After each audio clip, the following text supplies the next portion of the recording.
You're good. Because I know.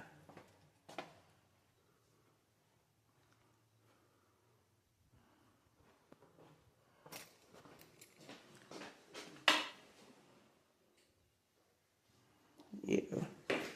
Thank you, Amy. I want to put you in it. Oh, you're good. Yeah, and I like this cabinet space.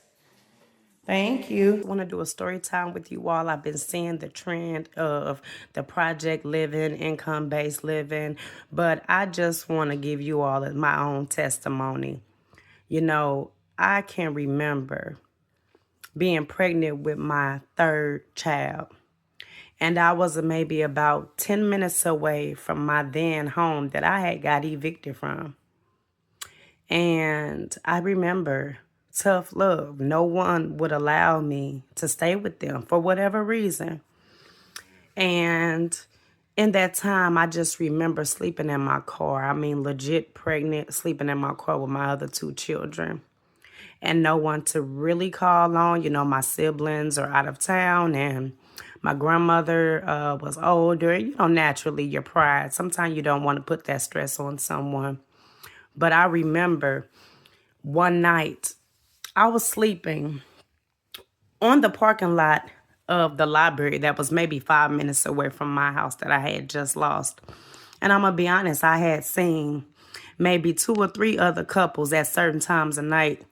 They would pull up to the library, sorry about that, to sleep for the night, but then they would leave at like 6, 7 o'clock in the morning to avoid being seen or seeing the librarians, you know, coming in for work.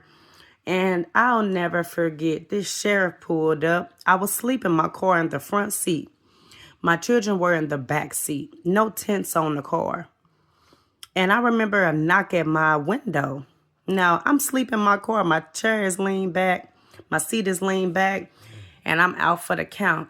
And this sheriff knocked on my window with this flashlight, you know, trying to see what was going on. And this was maybe the third night that I had slept at the library. I know they have cameras. You know, I was waiting on a spot at the shelter in a different state right across the water. And so, you know, during that time, you're waiting on them to call you back. You're doing the intake. They're asking you what your situation is, if you have a job. And respectfully, I've always kept a job, so that wasn't an issue. The issue was that my house, you know, was getting sold, and it got sold, and it was like a, hey, 30, 60 day, either keep, you know, stay in the house as is, or you can move.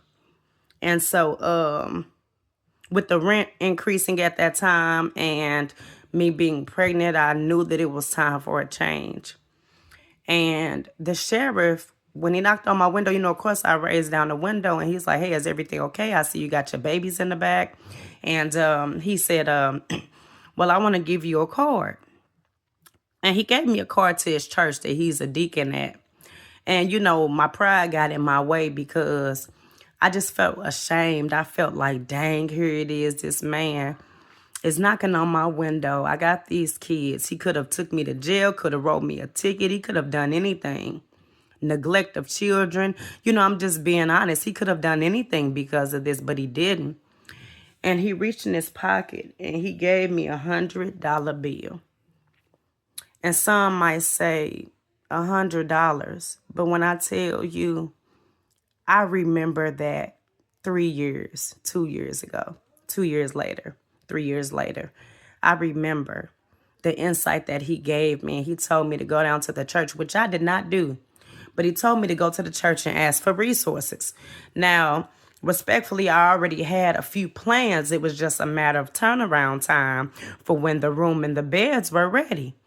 And so I remember, you know, maybe fast forward about a week or two, I get a call from a shelter. Now, keep in mind, this shelter is about 40 minutes from where I stay and where I'm from. And so I'm just like, you know, dang, I'm going to have to make this drive every day. Their child care is in this state that I'm currently in. I worked remote, thank God. So I was able to do my work literally from my car and ended up getting fired from that job because we had a meeting. And, you know, sometimes the signal would be kind of iffy. And they were able to see that I was having that meeting in my car. That same day, pregnant in my car, nowhere to go. They fired me. And I cried and I cried and I cried. But I went to the shelter. And I'll say I was at this shelter for about a good 2 to 3 months, You get in, they want to see that you're saving, they want your statements, they want to see that you're trying to do better for yourself. And thank God, me not having a job was not the issue. It was literally, hey, I have the income, I have the means to do what I need to do, but there's no availability. That's when it was post COVID. And even now, the rent increase is outrageous. It was crazy. I mean, we're talking $400 or $500 more than what I was used to paying for. And it's not that I didn't have it, but like I say, hey, do I just want to pay a quarter more for something when I know that a blessing can come my way, or I have these resources at this shelter to help me? And so I go to the shelter, and I was there for about 3 months or so. And I remember within that first or second month, my, what do you call it? What do you call it, you all? I would say like social worker, but more of like when you're in a shelter and they have that person that kind of has your case manager. There it is.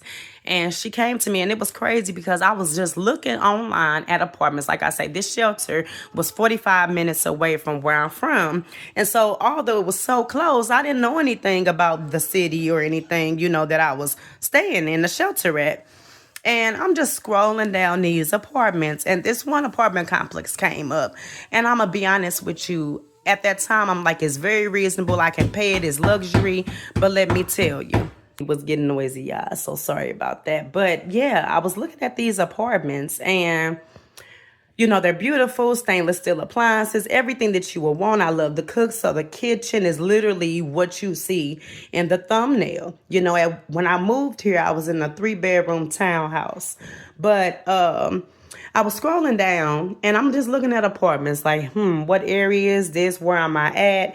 I'm apprehensive because first thing that came to my mind was self-doubt. I said to myself, that's too nice. You know what I'm saying? That's too nice. I like nice things. I buy nice things. It might not be no Chanel, but I'm a person who likes quality over quantity. And so I had self-doubt. And the thing that I was telling myself in my mind is, them apartments too nice. Military families stay there, and doctors stay there, and, people stay where they stay. She comes down the stairs, and she says, Trey, she says, call this apartment complex because they have an opening. Now, with the shelters, most of the time, as you all may know, they work with entities who have like income-based housing or violence prevention services, and they're able to get you in an apartment a lot faster most of the time than like if you're just on a wait list for an apartment. And so God is my witness. She comes to me and she says, T, I just got off the phone with them, and I need you to apply for them now. Now, $25 application fee. Y'all, I wasn't set to get paid for another 2 days. I had $25 to my name, but they wanted the application fee in money order. And if you know, a money order where I'm from is at least $3. You go to Walmart, get it for $1, but I'm new to the city. I'm like, hey, I got to get this money order, at least $2 or $3. I literally did not have $27 for another 2 days. But let me tell you how God works. I called my people, and none of them could send me $3. They couldn't send me $3. I asked one of my relatives close to me, and they could not send me $3. They actually made the conversation about them going on a trip out of the country. Meanwhile, I'm asking for $3. But let me tell you how God worked. I was in my feelings. I felt some way.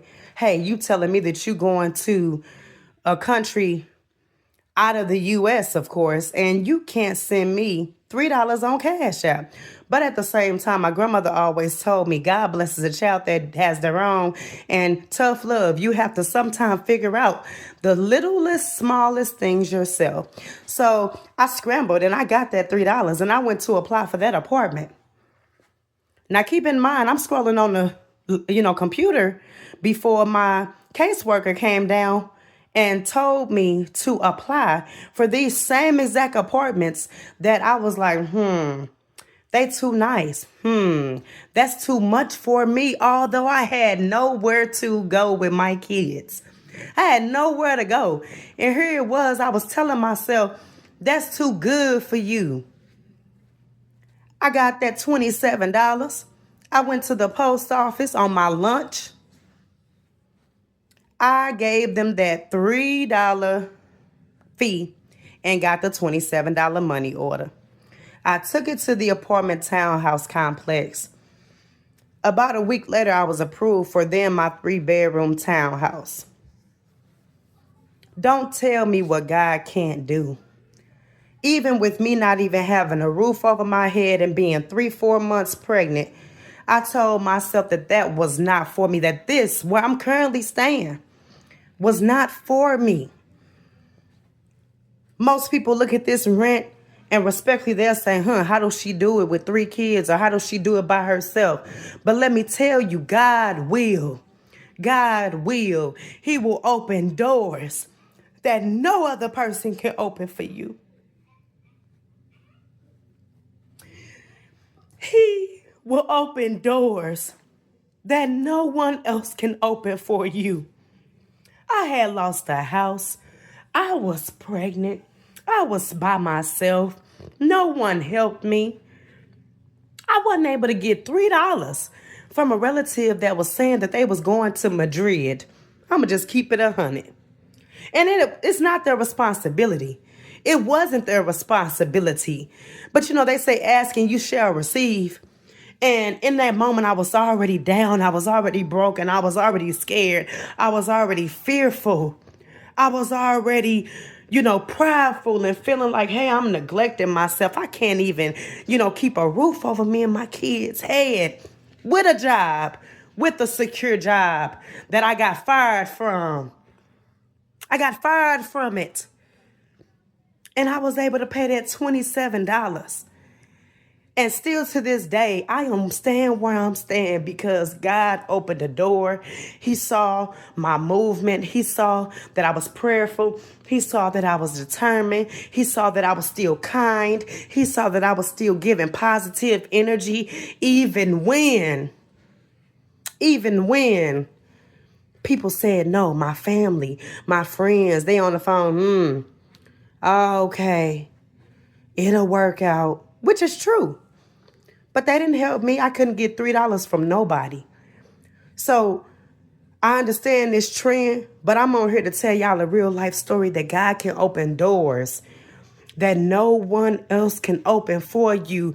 I'm scrolling down the internet and I'm looking at these very same apartments that I am respectfully blessed to be staying in right now as we speak. Oh, that's too nice for me. Oh, that's out there where, the doctors and nurses stay. Oh, that's where the military families stay. Oh, paved roads, no potholes. Y'all know about that. Walmart, grocery stores, gas stations 2 seconds away. God blessed me. God blessed me even when I thought that this was too good for me. And don't ever think you're not too good or you're too good or it's not good enough for God to bless you. No place to stay. Nobody said, hey, come on in. I'll let you stay a week or 2. No one said, hey, I'm going to let you stay here a month or 2 until you get a few things in order. I had to travel 45 minutes, dropping my kids off at school because I did have to work in a peaceful environment. Driving my kids, picking them up, 45 minutes, morning and night. Pregnant, morning sickness, trying to keep every dime I had just because I didn't know when my blessing was going to happen. And still to this day, I am staying in these apartments and townhouses. Don't tell me that God cannot do for you. You might be scared. You might be angry. You might be questioning God.